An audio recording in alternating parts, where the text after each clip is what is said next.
Hi friends, இன்றைக்கி நம்ம சேனலில் பார்க்க போகிறது ஒரு சூப்பரான சுவாரஸ்யமான 3 கிரிக்கெட் அப்டேட்டை பற்றி தான் பார்க்க போகிறோம். அதாவது தோனி எடுத்த அந்த முடிவால் தான் என்னுடைய ஒட்டுமொத்த கிரிக்கெட் வாழ்க்கையும் பாதிச்சது அப்படின்னு குல்தீப் யாதவ் ஒரு பேட்டியில் சொல்லியிருக்காரு.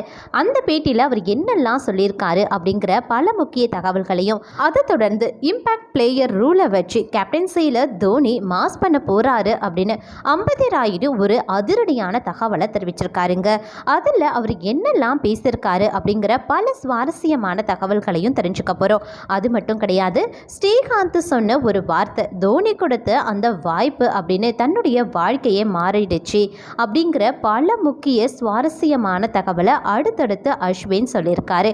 அஸ்வின் மேலும் என்னெல்லாம் சொல்லியிருக்காரு அப்படிங்கிற பல சுவாரஸ்யமான தகவலை தான் இன்னைக்கு சேனலில் நாம் தொடர்ந்து பார்க்க போகிறோம். இந்த பதிவுகள் உங்களுக்கு மிக பயனுள்ள விகிதத்தில் இருக்கும். வீடியோக்குள்ளே போகிறதுக்கு முன்னாடி இது வரைக்கும் நீங்கள் நம்ம சேனலை சப்ஸ்கிரைப் பண்ணலைன்னா உடனே சப்ஸ்கிரைப் பண்ணிக்கோங்க. அப்படியே பக்கத்தில் இருக்கக்கூடிய நோட்டிஃபிகேஷனுக்கான பெல் பட்டனையும் ப்ரெஸ் பண்ணிக்கோங்க. சரி நேர்களே, வாங்க வீடியோக்குள்ளே போகலாம். தோனி பாய் எடுத்த அந்த முடிவு தான் தன்னுடைய ஒட்டுமொத்த கிரிக்கெட் வாழ்க்கையையும் பாதிச்சிடுச்சு அப்படின்னு குல்தீப் யாதவ் ஒரு பேட்டியில் சொல்லியிருக்காருங்க.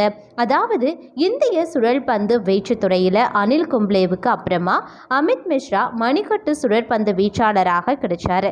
ஆனால் லெஜண்ட் அணியில் கும்ப்ளே இடத்தை அவரால் நிரப்ப முடியல. மேலும் ரவிச்சந்திரன் அஸ்வின் மற்றும் ரவீந்திர ஜடேஜா அப்படின்னு விரல் சுழற்பந்து வீச்சாளர்களின் ஆதிக்கம் மகேந்திர சிங் தோனியின் கேப்டன்சி காலத்தில் உருவாகியிருக்கு. அதுக்கப்புறமா மாறி வரக்கூடிய கிரிக்கெட் சூழ்நிலையை உணர்ந்து ரவிச்சந்திரன் அஸ்வின் மற்றும் ரவீந்திர ஜடேஜா இருவரது சுழல்பந்து வீச்சு கூட்டணியை மகேந்திர சிங் தோனிக்கு பிறகு கேப்டனாக வந்த விராட் கோலி 2017 ஆண்டில் கைவிட்டார். இவர்கள் இருவரும் இந்திய டெஸ்ட் அணியில் மட்டுமே விளையாடக்கூடியவர்களாக மெல்ல மாறினாங்க. இந்த நிலையில் அப்போதைய கேப்டன் விராட் கோலி மணிக்கட்டு சுழற்பந்து வீச்சாளர்களான சாஹல் மற்றும் குல்தீப் யாதவ் இருவரது கூட்டணியையும் தொடர்ந்து ஆதரித்தார்.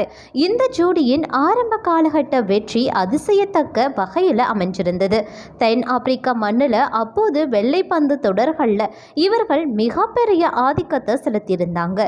இந்த ஜோடி மிகவும் வெற்றிகரமாக இருந்த பொழுது மகேந்திர சிங் தோனி கேப்டனாக இல்லாவிட்டாலும் விக்கெட் கீப்பராக இருந்து இவர்களை வழிநடத்தி வந்தார். இதற்கு பிறகு மகேந்திர சிங் தோனி ஓய்வு பெற சாஹல் மற்றும் குல்தீப் யாதவ் பந்து வீச்சு கொஞ்சம் சரிய ஆரம்பிச்சிருக்கு. இந்த நேரத்தில் வெளியே சென்ற ரவீந்திர ஜடேஜா மீண்டும் இந்திய அணிக்குள்ள ஆல்ரவுண்டர் முறையில் வர ஆரம்பிச்சாரு. அதனால இவர்களில் ஒருவருக்கு தான் வாய்ப்பு அப்படிங்கிற சூழ்நிலையும் உண்டாகிருக்கு. இதில் முதல்ல கடுமையாக பாதிக்கப்பட்டது குல்தீப் யாதவாக இருந்தார். சாகலை வைத்துக்கொண்டு இவரை கழட்டி விட்டாங்க. ஐபிஎல் தொடரில் கொல்கத்தா நைட் ரைடர்ஸ் அணிக்காக வாங்கப்பட்ட இவருக்கு அந்த அணி நிர்வாகம் வாய்ப்புகளும் தராம காரணத்தையும் சொல்லாம தொடர்ந்து வைத்திருக்க இவரது கிரிக்கெட் வாழ்க்கை அங்கேயே முடியும் அளவுக்கு போயிருக்கு.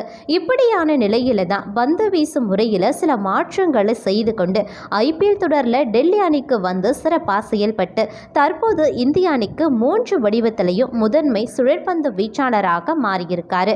மகேந்திர சிங் தோனியின் ஓய்வு தன்னுடைய கிரிக்கெட் வாழ்க்கையை எப்படி பாதித்தது என்று பேசியிருக்க குல்தீப் யாதவ், தோனி பாய் ஓய்வு பெறாம அதிகம் விளையாட வேண்டும் அப்படின்னு நான் விரும்பினேன். ஏன்னா அவர் இருக்கும் பொழுது எங்களுக்கு நல்ல ஆலோசனைகள் வந்திருக்கு. நாங்கள் பந்து வீசும்போது எளிதாக இருந்திருக்கு. ஆனால் அவர் ஓய்வு பெற்ற பிறகு என்னுடைய செயல்பாடு நன்றாக அமையலை. என்னுடைய கிரிக்கெட் வாழ்க்கையும் பாதிச்சிருக்கு. உங்களை வழிநடத்தி வந்த ஒருவர் இல்லாமல் போகும்போது மொத்தமும் உங்கள் தோள் மீது இறங்குது. புதிதாக அவற்றை சமாளிப்பதால் நீங்கள் தடுமாற ஆரம்பிக்கிறீங்க அப்படின்ற விஷயத்தில் என்னுடைய விஷயத்திலையும் இதே தான் நடந்திருக்கு. அதுக்கப்புறமா மெதுவாக எல்லாவற்றையும் புரிந்து கொண்டு நான் தற்போது திரும்பி வந்திருக்கேன் அப்படின்னு சொல்லியிருக்காரு. இதனை அடுத்து இம்பேக்ட் பிளேயர் ரூலை வச்சு கேப்டன்சியில் தோனி மாஸ் பண்ண போறாரு அப்படின்னு அம்பதி ராயுடு தற்போது ஒரு முக்கிய தகவலை வெளியிட்டிருக்காரு. அதாவது இந்திய கிரிக்கெட் வாரியத்தால் மிக வெற்றிகரமாக 16 ஆண்டுகளாக தொடர்ந்து நடத்தப்பட்டு வரக்கூடிய ஐபிஎல் சீசனின் 17வது சீசன் இன்னும் சில நாட்களில் மார்ச் 22ஆம் தேதி துவங்க போகுதுங்க. முதல் போட்டியில் சென்னை சூப்பர் கிங்ஸ் மற்றும் ராயல் சேலஞ்சர்ஸ் பெங்களூர் அணிகள் சென்னை சேப்பாக்கம் மைதானத்தில் பல பரீட்சை நடத்துகிறாங்க. இந்த முறை ஐபிஎல் சீசன் சென்னையில் வைத்து துவங்கிறதுனால சென்னை சூப்பர் கிங்ஸ் ரசிகர்கள் மிகப்பெரிய உற்சாக மனநிலையில் காணப்படுறாங்க. மேலும் விராட் கோலி அங்கம் வகிக்கக்கூடிய ராயல் சேலஞ்சர்ஸ் பெங்களூர் அணிக்கு எதிரான போட்டி என்கின்ற காரணத்தால் இரண்டு அணிகளுமே தென்னிந்திய பகுதியை சேர்ந்தவங்க அப்படிங்கிறதுனால இந்த பகுதியில் இன்னும் கிரிக்கெட் உற்சாகமாக கரை புரண்டு ஓட ஆரம்பிச்சிருக்கு. தற்போது 42 வயதாகும் மகேந்திர சிங் தோனி இந்த ஐபிஎல் தொடருடன் ஓய்வு பெற்று விடுவார் அப்படிங்கிறது இந்த முறை பலரது உறுதியான எண்ணமாக மாறியிருக்கு. ஏன் அப்படின்னா அடுத்த ஆண்டு கட்டாயம் மெகா ஏலம் நடத்தப்படும் அப்படின்னு பிசிசிஐ தரப்புல பொருளாளர் சொல்லியிருந்தாரு. அதனால மெகா ஏலத்தில் மீண்டும் தோனியை உள்ள கொண்டு வர மாட்டாங்க அப்படின்னு நம்பப்படுது. அதே சமயத்தில் தோனி இதற்கு முன்பே ஓய்வு பெற நினைத்திருந்த பொழுது அந்த சீசன்ல ரவீந்திர ஜடேஜாவை திடீரென கேப்டனாக ஆக்கி இவர் விக்கெட் கீப்பராக களத்தில் இருந்து ஜடேஜாவை மட்டும் வழி நடத்தினார்.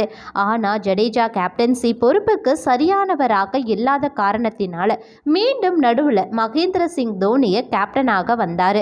தற்பொழுது முழங்காலில் அறுவை சிகிச்சை பெற்று மீண்டும் வந்திருக்கக்கூடிய மகேந்திர சிங் தோனி பழைய முறையில் விளையாடுவாரா? அவருடைய காயம் எத்தகைய நிலையில் இருக்கும்?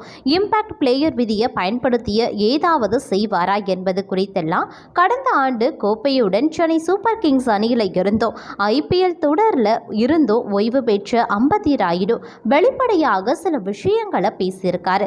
இது குறித்து அம்பதி ராயுடு சொல்லும்போது என்ன சொல்லியிருக்காரு அப்படின்னா, இம்பாக்ட் பிளேயர் விதியின் மூலமாக அவர் வெளியில் அமர்ந்து கொண்டு தொடரின் நடுவில் யாரையாவது கேப்டனாக அவர் உள்ள கொண்டு வரலாம்.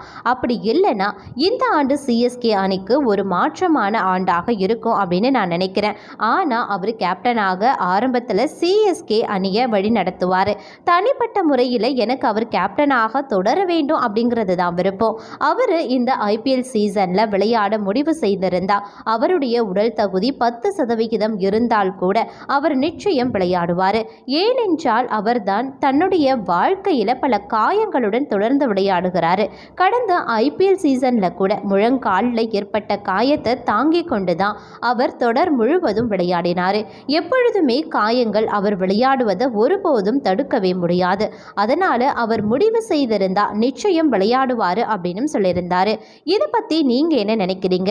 தோனி அந்த காயத்தோடு இந்த தொடரில் மீண்டும் தொடருவாரா அப்படிங்கிற உங்களுடைய தனிப்பட்ட கருத்துக்களை மறக்காம கமெண்ட் பாக்ஸ்ல தெரியப்படுத்துங்க. உங்களுக்கு தோனியை ரொம்ப பிடிக்கும் அப்படின்னா ஒரு லைக்கையும் தட்டி விட்டுருங்க. இதனை அடுத்து பார்த்தீங்கன்னா ஸ்ரீகாந்த் சொன்ன ஒரு வார்த்தை தோனி கொடுத்த அந்த வாய்ப்பு தன்னுடைய வாழ்க்கையை மாற்றிடுச்சு அப்படின்னு அஸ்வின் தற்போது ஒரு தகவலை வெளியிட்டிருக்காரு.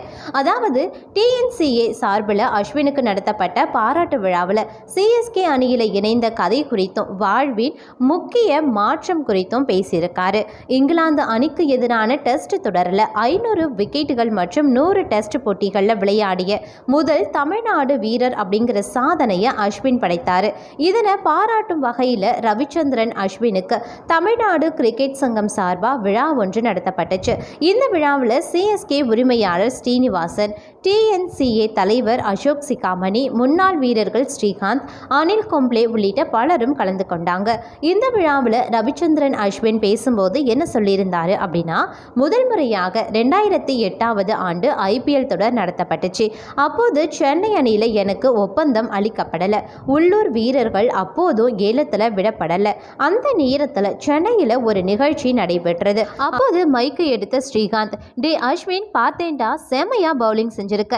என்னுடைய பையன் அனிருத் எப்போதுமே நீ தான் பெஸ்ட் அப்படின்னு சொல்லுவான். கலக்கணும், சிஎஸ்கே அணிக்கு சென்று பின்னிடணும், முத்தையா முரளிதரன் கிட்ட இருந்து எல்லா ஜூஸையும் எடுத்துடணும் அப்படின்னு சொல்லியிருந்தாரு.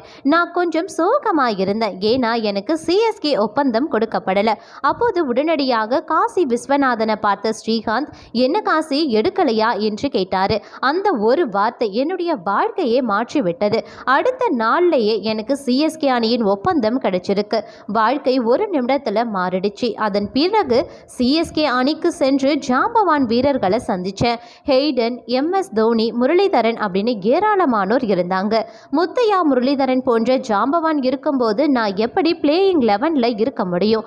அங்கு நான் ஒரு சிறுவனை போல இருந்தேன். அப்போது பி பிசிசிஐ பொருளாளராக ஸ்ரீனிவாசன் இருந்தார். அன்றைய நாளில் தோனி ஒரு செய்தியாளர் சந்திப்பில் இருந்து வெளியில் நடந்து வந்து கொண்டிருந்தார். அப்போது ஸ்ரீனிவாசன் சார் தோனியிடம் எம்எஸ் அஸ்வின் அப்படின்னு ஒரு பையன் இருக்கான், அவன் ஆஃப் பின்னர் தமிழ்நாட்டை சேர்ந்தவன், அவனை ஒரு முறை நீ பார்க்கணும் அப்படின்னு தெரிவித்தார். உடனடியாக தோனி நிச்சயம் பார்க்குறேன் அப்படின்னு சொல்லியிருந்தார். அதனை நான் ஓரமாக இருந்து ஷாட்களை கேட்ச் பிடித்தவாறு கவனித்து கொண்டிருந்தேன். அதன் பிறகு கிறிஸ் கெயிலை எதிர்த்து முதல் ஓவரை வீச தோனிக்கு எனக்கு வாய்ப்பு கொடுத்தாரு. அந்த வாய்ப்புக்காக தோனிக்கு நான் வாழ்நாள் முழுக்க கடமைப்பட்டிருக்கேன். அந்த காட்சிகள் குறித்து தான் அனில் கும்ப்ளே 17 ஆண்டுகளுக்கு அப்புறமா இப்போதும் பேசுகிறாரு. அந்த ஒரு நிமிடம் என் வாழ்க்கையை மாற்றிருக்கு. அதன் பிறகு 2013 ஆண்டில் என்னை நீக்க வேண்டும் அப்படின்னு சிலர் சொல்லியிருந்தாங்க. ஆனால் கடந்த தொடரில் அஸ்வின் தான் தொடர் நாயகன், அதனால் அஸ்வின் அணியில் இருக்கணும், அவருடன் தான் தொடர வேண்டும் அப்படின்னு சொல்லியிருக்காங்க. அதன் பிறகு தேர்வுக்குழு உங்களுக்கு அஸ்வின் வேண்டுமென்றால் 2 ஆஃப் பின்னர்களுடன் விளையாடுங்க அப்படின்னு சொல்லியிருக்காங்க. அப்போது தாம் முதல் முறையாக ஹர்பஜன் சிங்குடன் இணைந்து விளையாடின அந்த தருணங்கள் எப்போதுமே மறக்காது. அதுபோல கிரிக்கெட் பற்றி அத்தனை விஷயங்களும் அறிந்தவர் அனில் கும்ப்ளே அப்படின்னு சொல்லியிருக்காரு.